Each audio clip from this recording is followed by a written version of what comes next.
એકમ નંબર 5 ધોરણ 6 વિષય સંસ્કૃત. નામ છે મમ વિદ્યાલય. સ્વઅધ્યયન પોથી સોલ્યુશન માર્ગદર્શનમાં તમારું સ્વાગત છે. અહીંયા આપવામાં આવતું માર્ગદર્શન એનો તમે તમારી સ્વઅધ્યયન પોથી સોલ્યુશનની અંદર પૂરવા માટે મદદમાં લઈ શકો છો. આના આધારે તમે શીખી અને એને સરસ મજાનું પૂરી શકો છો.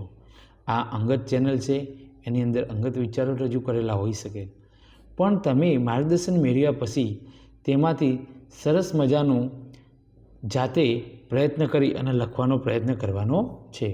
અહીંયા જોઈએ, આપણે ચાલુ કરીએ છીએ પ્રશ્ન નંબર 1. ખાસ મેં અગાઉ પણ કીધું છે કે આપણે સૂચનાઓ ખાસ વાંચવી જોઈએ. જો સૂચનાઓ આપણે પૂરેપૂરી સરખી વાંચીએ તો આપણે ઝડપથી પ્રશ્નનો જવાબ પણ આપી શકીએ છીએ.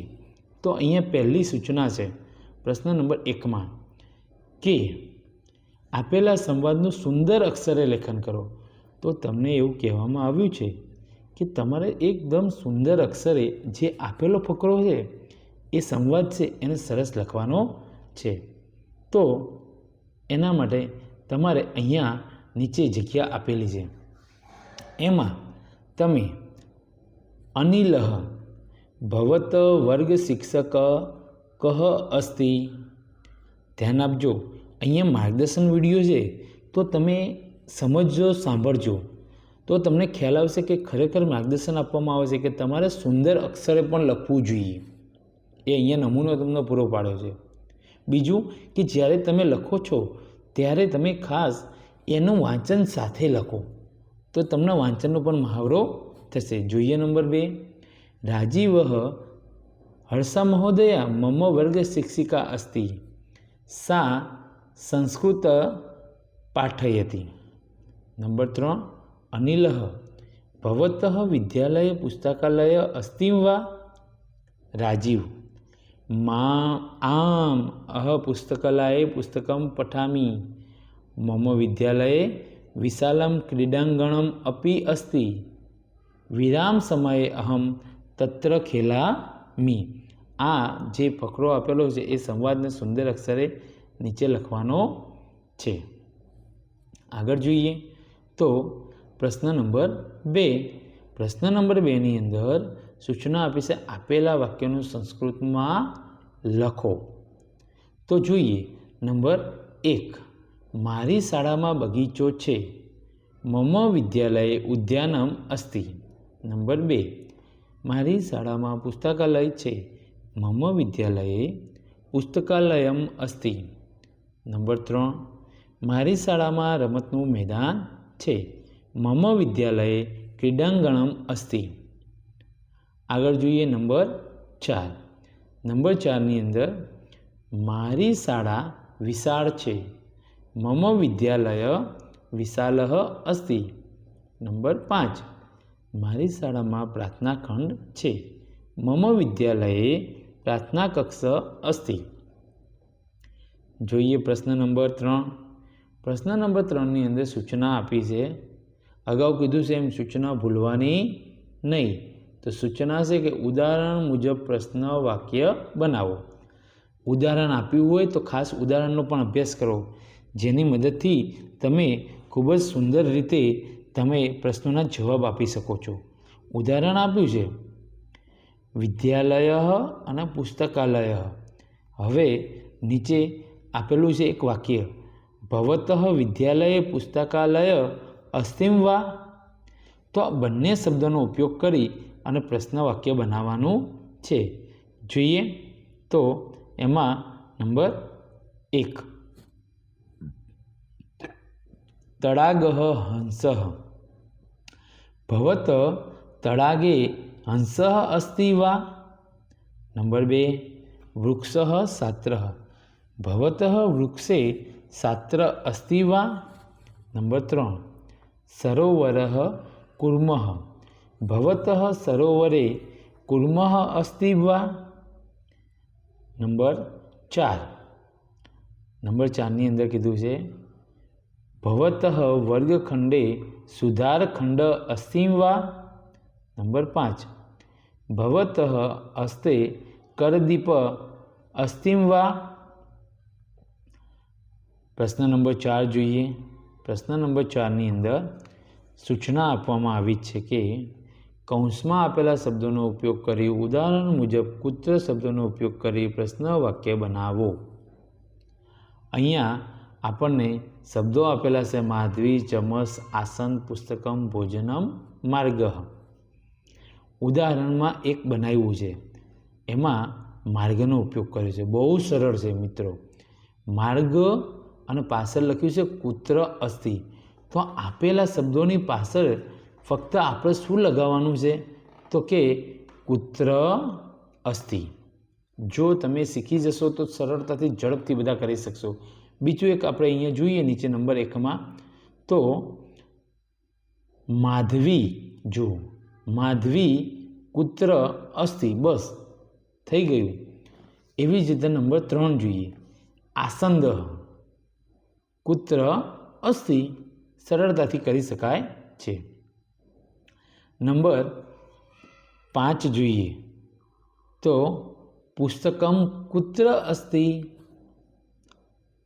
પ્રશ્ન નંબર 5, પ્રશ્ન નંબર 5ની અંદર સૂચના આપવામાં આવી છે કે કૌંસમાં આપેલા શબ્દોનો ઉપયોગ કરી ઉદાહરણ મુજબ વાક્ય બનાવો। ઉપર જે મુજબ આપણે બનાવ્યા એવી જ રીતે અહીંયા આપણે આ જે કૌંસમાં આપેલા શબ્દો છે એ શબ્દોનો ઉપયોગ કરી અને આપણે વાક્ય બનાવવાનું છે। ઉદાહરણ જોવું ખાસ જરૂરી છે। જુઓ, ઉદાહરણ જોશો તો તમને આવડી જશે। ઉદાહરણની અંદર કીધું અહમ પ્રતિદિનમ, અહમ પ્રતિદિનમ પ્રાર્થનામ, પ્રાર્થનામાં જુઓ મ છે એનું ટપકું કરી દીધું, કરો મી, એટલે કે તમારે દરેક વાક્યની અંદર 3 વસ્તુ લખવાની છે।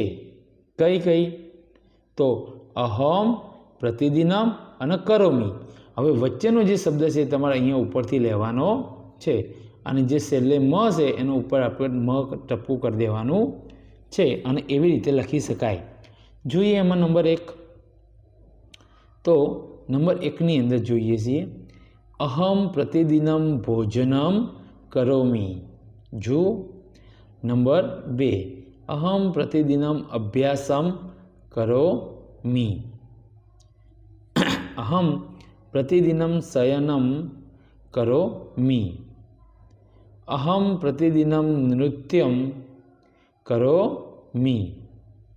અહમ પ્રતિદિનમ લેખનમ કરોમી। તો એકદમ સરળ રીતે તમે આ લખી શકો છો, શીખી શકો છો। આગળ જોઈએ પ્રશ્ન નંબર 6। પ્રશ્ન નંબર 6ની અંદર સૂચના છે કે તમારી શાળા માટે લાગુ પડતા વિધાનો માટે આમ અને લાગુ ન પડતા વિધાનો માટે ન લખો। હવે આ તમારી શાળાની વાત કરી છે મિત્રો। તો તમારી શાળામાં લાગુ પડતું હોય તો આમ કરવાનું અને લાગુ ન પડતું હોય તો ન કરવાનું। તો એમાં 6 વાક્યો આપેલા છે, એમાંથી આપણે નંબર 1 જોઈએ છીએ।